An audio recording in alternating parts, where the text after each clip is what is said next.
அரவண்டாக்ஸ் நேயர்களுக்கு அன்பான ஞாயிற்றுக்கிழமை வணக்கங்கள்.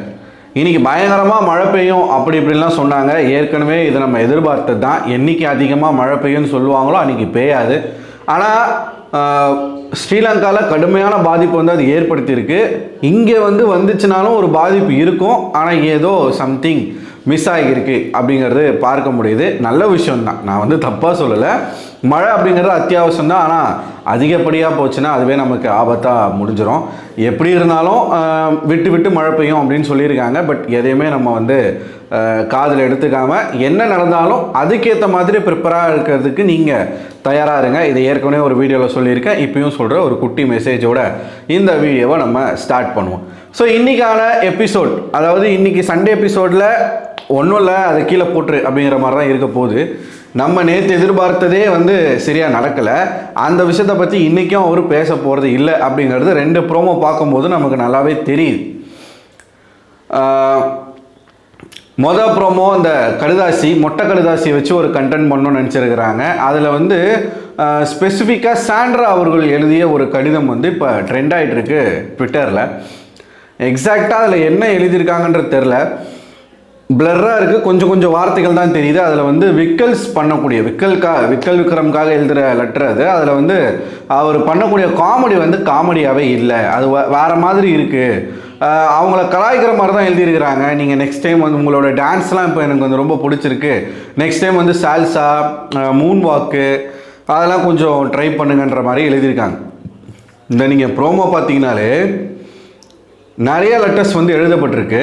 அதில் குறிப்பாக இந்த லெட்டர் பார்வதி எழுதுனாங்களா இல்லை அரோரா எழுதுனாங்களான்னு தெரில. அன்பே கமருதீன் அப்படின்ற ஒரு லெட்டர் எழுதியிருக்காங்க. இது 2 பேருமே சிரிக்கிறாங்க. அரோரா ஒரு மாதிரி ஒரு ரியாக்ஷன் கொடுக்குறாங்க. ஸோ அந்த ரியாக்ஷனை பார்த்தா மேபி அந்த லெட்ரு அரோரா எழுதியிருக்கலாம். அரோராவுடைய இன்டென்ஷனே தப்பாக தான் இருக்குது. ஆக்சுவலாக பார்வதியை வெறுப்பேற்றணும் அப்படின்னு பல இடங்கள் அவங்க பண்ணுறாங்க. ஒரு விஷயம் நான் நோட் பண்ணேன், அதை ட்விட்டரில் வீடியோவாக கூட போட்டிருந்தாங்க நிறையா பேர். இவங்க 2 பேர் ஃப்ரெண்ட்ஷிப்பாக தான் பழகிறாங்க அப்படின்னு சொல்லியிருந்தாங்க இல்லையா. அதிலே நிறைய குழப்பங்கள் இருக்குது. ஒரு ஃபுட்டேஜ் ஒரு வீடியோ ஒன்று நான் பார்த்தேன். அந்த வீடியோவில் கமருதீன் அரோராவுடைய மடியில் படுத்துக்கிட்டு இருக்காரு. இப்படி தலை வச்சு இப்படி படுத்துக்கிட்டு இருக்காரு. அரோரா கை இப்படி வச்சுருக்காங்க, கமருதீன் மேலே கை அப்படி வச்சுட்டு இருக்காங்க. அப்போ கை இங்கே வருது. இங்கே வந்த உடனே கமருதீன் அவங்களோட ஹேண்டில் கிஸ் பண்ணுறாரு.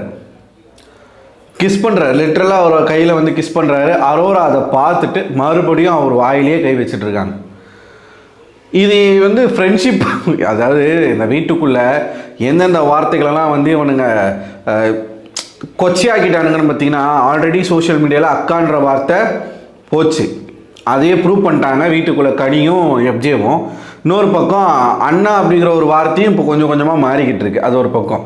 நேற்று சாப்பாடு வந்துச்சு, பிரியாணி வந்துச்சு. கவின் அவருடைய மாஸ்க் படத்துக்காக உள்ளே கொடுத்துருந்தாரு. அந்த தினமும் கிரேவிங்ஸ் இருக்கிறது ஓகே தான், அதுக்குன்னு இது டூ மச்சாலாம் இருக்குது. அரோரா அந்த சாப்பாட்டை பார்த்துட்டு ஓடி போய் விக்கல்ஸை கட்டி பிடிச்சதை நீங்கள் பார்த்துருந்தீங்கன்னா, அவன் மலை மாதிரி நிற்கிறான். அந்த மலை மேலே ஏறி ஜம்ப் பண்ணி அவ்வளோ ஆவேசம் எதுக்கு, அப்படி ஓடி போய் ஜம்ப் பண்ணி ஒரு ஹக்கு, 2 காலையும் கையும் போட்டு இப்படி ஒரு ஹக்கு.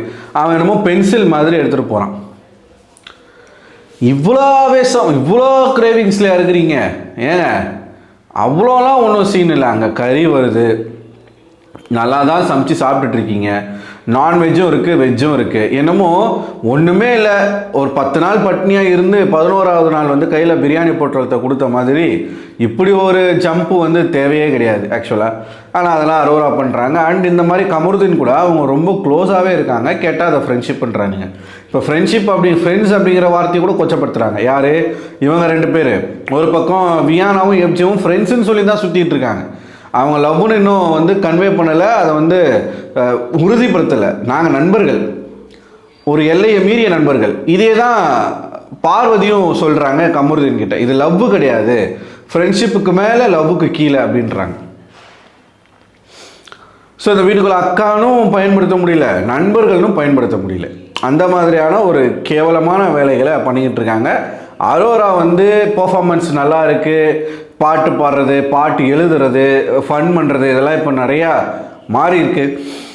ஆனால் இன்டர்னலாக அரோராவுடைய அந்த ஒரு துஷார்கிட்ட அரோரா எப்படி இருந்தாங்களோ அதில் ஒரு 80% கமருதன் கூட இருக்காங்க. அங்கே 100%னா இங்கே 80% வந்து கமருதன் கூட இருக்கிறாங்க. இது தப்பு, நிஜமாவே இது தப்பு. அப்போ பல இடங்களில் வந்து அரோரா கமருதனை வேணான்னு சொல்கிறது எல்லாமே எதுக்கு? ட்ராமாவா?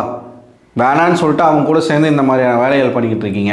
ஸோ அந்த லெட்ரு வந்து யார் எழுதுனான்னு தெரில. எனக்கு தெரிஞ்சு பார்வதி விருப்பத்துறதுக்கு அரோரா எழுதியிருக்கலாம், மேபி வாய்ப்பு இருக்குது. இல்லை அது பார் எழுதுனதாக கூட இருக்கலாம்.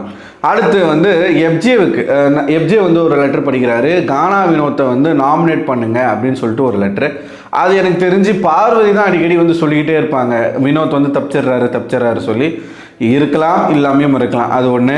நெக்ஸ்ட்டு பார்த்தீங்கன்னா நம்ம எஃப்ஜேவுக்கும் வியானாவுக்கும் வந்த லெட்டர். பார்வதி படிக்கிறாங்களா இல்லை சுபிக்ஷா படிக்கிறாங்களா தெரில, சரியாக நான் கவனிக்கல. நீங்கள் ஃப்ரெண்ட்ஸுன்னு சொல்லிட்டு ஒன்று பண்ணுறீங்களா, அது நல்லா இல்லை. இதுதான் நான் சொன்னேன், ஃப்ரெண்ட்ஸுன்னு சொல்லிவிட்டு நீங்கள் பண்ணுறதெல்லாம் பாருங்கள். நம்ம வந்து சொன்னால் சில பேருக்கு வந்து அஃபெக்ட் ஆகுது. நீங்கள் ஏன் அவங்களுடைய காதலை கொச்சப்படுத்துறீங்கலாம் கேட்குறாங்க. இது காதல்னு சொல்லிட்டிங்கன்னா இங்கே கொச்சப்படுத்த வேண்டிய அவசியமே கிடையாது. அப்படியே காதலாக இருந்தாலும் வீட்டில் ஒன்று நினைப்பாங்க, நமக்கு தான் அப்பட்டமா தெரியுதுங்க அது கண்டென்ட்னு சொல்லிட்டு. உண்மையான லவ்வாக இருந்தால் நம்ம சப்போர்ட் பண்ணலாங்க. அது கண்டென்ட்டுக்காக பண்ணும்போது நம்ம எங்கே இந்த சப்போர்ட் பண்ணுறது? இன்றைக்கி கண்டென்ட்டுக்காக இதை ஒரு விஷயத்த பண்ணுறீங்கன்னா நாளைக்கு என்ன வேணால் செய்ய துணிய மாட்டீங்கன்னு என்ன நிச்சயம்? அதுதான் நம்ம கேட்குறோம், ஓகேவா? இது வந்து அவங்க காதல்னு சொல்லலை, ஃப்ரெண்ட்ஷிப்புன்னு சொல்லிட்டு அவ்வளோ பேச்சு பேசுகிறாரு, நேற்று அவ்வளோ கேள்வி கேட்குறாரு. நேற்று எபிசோடு மொக்க தான், ஆனால் அந்த எபிசோட்லேயே வந்து முழுக்க எஃப்ஜேவை தான் எக்ஸ்போஸ் பண்ணியிருக்காங்க. அவ்வளவு கேட்டும் கூட நீங்கள் மறுபடியும் போய் அவனை போய் கட்டி பிடிக்கிறீங்க அப்படின்னா, அப்போ நீங்கள் உங்கள் வீட்டை பற்றி சொல்கிறதெல்லாம் பொய் தானே? உங்கள் வீட்டை பற்றி எந்த விதமான கவலையும் இல்லைன்னு தானே உங்களுக்கு அர்த்தம்? நான் தான் என் குடும்பத்தை தூக்கி நிறுத்தி வச்சுருக்கேன் அப்படின்னு சொல்கிறீங்க. உங்கள் குடும்பத்துக்கு இருக்கிறதுல மிகப்பெரிய அசிங்கம் வந்து நீங்களாக தானே இருக்க போகிறீங்க. இப்போ ஒரு பக்கம் அவன் கேர்ள் ஃப்ரெண்டு வச்சுக்கிட்ட ஆதிரியை வந்து சொன்னாங்க, ஆதிரிக்கு வெளியில் வந்து பாய் ஃப்ரெண்ட் இருக்குது, அவன் என் கூட இந்த மாதிரி இருக்கிறது வந்து எனக்கு தான் வந்து வெளியில் பேர் போகும், நான் அந்த பேர் எடுக்க விரும்பலைன்னு சொன்னான் கனிக்கிட்ட.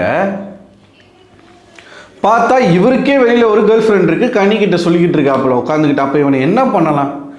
அதுக்கு தான் ஆதிரை வராங்கன்னு சொல்கிறாங்க. அது கன்ஃபார்மாக தெரியல, ஆனால் எல்லாருமே சொல்லிட்டாங்க ஆதிரை வந்து ரீஎன்ட்ரின்னு சொல்லிட்டு. சில பேர் இல்லைன்றாங்க, நமக்கு தெரில. இப்போ ஜோப்ரோலாம் ட்விட் போடுறாரு, அதெல்லாம் வச்சு தான் நம்ம சொல்கிறோம். ஸோ அது ஒரு பக்கம் இருக்குது. நெக்ஸ்ட்டு இந்த லெட்ரு இருக்கா, இந்த லெட்ரு வந்து வியானாவுக்கு வந்து எழுதப்பட்ட லெட்ரு. அடுத்து எஃப்ஜேக்கு ஒரு லெட்ரு. முதல்ல தலைவர் பதவியை ஒழுங்காக பண்ணுங்கள், அதுக்கப்புறமா ரேஷன் கார்டு எடுக்கலாம். ரேஷன் கார்டு யாருக்கு? தலை ரேஷன் கார்டுன்றது வந்து ஒரு கமருதனுக்கு சொல்லப்பட்டது இல்லையா?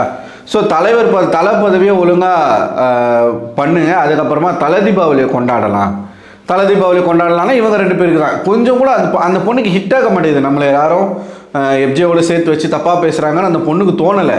அவங்க அதை லிட்டரலாக என்ஜாய் பண்ணுறாங்க. ஓகே ஃபைன், இது வந்து வெளியில் கன்வே ஆயிடுச்சா, வெளியில் போயிடுச்சா, பரவாயில்ல நான் பார்த்துக்கிறேன் அப்படின்றாங்க. இந்த தைரியம் எஃப்ஜேவுக்கு ஏன் ஆதிரி மேலே வரலைன்னா, ஆதிரியை விட பெட்டர் ஆப்ஷன் வியானா. அவன் அழகை தான் பார்க்குறான், வேறு என்னத்தை பார்ப்பான் அவன்? மனசாட்சியோட பேசணும். இந்த ப்ராப்ளம் ஏன் ஆதிரியோடு அவரால் ஃபேஸ் பண்ண முடியாது? ஏன்னா ஆதிரி வந்து இவர் டைப்பாக இல்லை. இங்கே வியானா வந்து எப்படி சொல்கிறது, இவன் நினச்சாலும் கிடைக்காது போல். இந்த மாதிரி ஒரு பொண்ணு நமக்கு வருமா, அதனால் மிஸ் பண்ணக்கூடாதுன்னு நினைக்கிறானோ என்னமோ எனக்கு தெரில. நான் ஒரு மேபி இதை விட பெட்டரான ஒரு பொண்ணு கூட அவனுக்கு வெளியில் இருக்கலாம், தெரியாது நமக்கு. ஆனால் ஆதிரியை கம்பேர் பண்ணும்போது இது வியானா பெட்டர் ஆப்ஷன்றதுனால தான் அவன் என்ன ஆனாலும் நான் ஃபேஸ் பண்ணிக்கிறேன்றான். ஸ்க்ரீன் ப்ரெசன்ஸ் பார்க்குறாப்புல அவர். நம்ம வந்து இப்போ ஒரு படத்தில் நம்ம ஒன்றா நடிக்கிறோம் அப்படின்னா எப்படி இருக்கும்? இந்த சுழல் வெப்சீரிஸில் கூட இவனுடைய கேரக்டர் வந்து சுழல் வெப்சீரிஸில் கூட இவனுடைய கேரக்டர் வந்து ஸ்டூடெண்ட்டு தான் நினைக்கிறேன். இன்னொரு ஸ்டூடெண்ட்டு தான் லவ் பண்ணுவான், பள்ளி பருவ காதல். இவனை மட்டும் நீங்கள் யோசிச்சு பாருங்கள், இவனை அசிஸ்டன்ட் போர்டனாக கொடுத்தே இவ்வளோ பண்ணியிருக்கான்னா, இவனை ஸ்டூடெண்ட்டாக போட்டிருந்தா இன்னும் எவ்வளோ பண்ணியிருப்பாங்க. ஒன்றா ஜெயிலில் போட்டுருந்தா இன்னும் என்னெல்லாம் நடந்திருக்கும் யோசிச்சாலே தலை சுற்றுது. கனி வந்து எஃப்ஜேவை காப்பாற்றணும், அதாவது வியானா கூட போய் கனிக்கு என்னன்னு தெரில, எஃப்ஜே மேலே ஒரு பொசசிவ் வருது லிட்டரலாக. மேடம்க்கு எஃப்ஜே மாதிரி டைப்பு தான் பிடிக்குமா, அதை நான் கொச்சப்படுத்த விரும்பலை, ஆனால் அந்த மாதிரி தான் பண்ணிக்கிட்டு இருக்காங்க, பேசிக்கிட்டு இருக்காங்க. அது எங்கே போய் முடிய போது தெரில. கனிக்கு வந்து எஃப்ஜே கூட வியானா போகிறது பிடிக்கல. இன்னொன்று, வியானா போனால் எஃப்ஜேயோட பேர் கெட்டு போயிடும், எஃப்ஜேவை நம்ம காப்பாற்றணும் அப்படிங்கிறதுக்காக கானா வினோத், எஃப்ஜேவுடைய நலன் கருதி கானா வினோத் அவங்க நாமினேட் பண்ணாங்களா? இதெல்லாம் என்ன டேஷ் கதையாக இருக்குது. இதெல்லாம் நடந்திருக்கு இந்த வீட்டுக்குள்ளே. எப்படி பார்க்குறது இந்த சீசனை நம்ம? இப்போ புரியுதா உங்களுக்கு? எல்லா புனிதமான வார்த்தைகளையும் இங்கே கொச்சப்படுத்திட்டானுங்க. அக்கா தம்பி ரிலேஷன்ஷிப்பு கொச்சையாயிருச்சு, நண்பர்கள் அப்படிங்கிறது கொச்சையாக போச்சு, அண்ணன் தங்கச்சின்றது கொச்சையாக போச்சு, எல்லாத்தையும் கெடுத்துட்டானுங்க. கண்டஸ்டன்ஸ் அந்தளவுக்கு லட்சணத்தில் இருக்காங்க. ஸோ அடுத்த ப்ரோமோவில் இன்னொரு டாஸ்க் வருது, அதை நம்ம அப்புறமா பேசுவோம். அண்ட் விஜய் சேதுபதி நேற்று சொன்ன விஜய் சேதுபதி நேற்று சொன்ன மிகப்பெரிய பொய் ஒன்று, வியானாவை காப்பாற்றுறதுக்காக எக்ஸ்ட்ரீமாக போய் ஒரு பொய் சொல்லியிருக்காரு. இவர் வந்து சொல்கிறாரு கண்டஸ்டன்ஸுக்கு வந்து டாஸ்க்கு புரியலைன்னு சொல்லி. ஆனால் லிட்டரலாக இவருக்கு தான் புரியலை. அதை பற்றியும் நம்ம பேச வேண்டியிருக்கு. அதுக்கான ஆதாரம் நம்மக்கிட்ட இருக்குது. என்ன டாஸ்க்கு கொடுத்தாங்க, எப்படிப்பட்ட அது டாஸ்க்கு, ஸ்டூடெண்ட்ஸ் எப்படி நடந்துக்கணும்னு சொல்லிட்டு பிக் பாஸ் சொன்னதே இருக்குது. நம்ம அதை பற்றி இன்னொரு வீடியோவில் பேசுவோம்.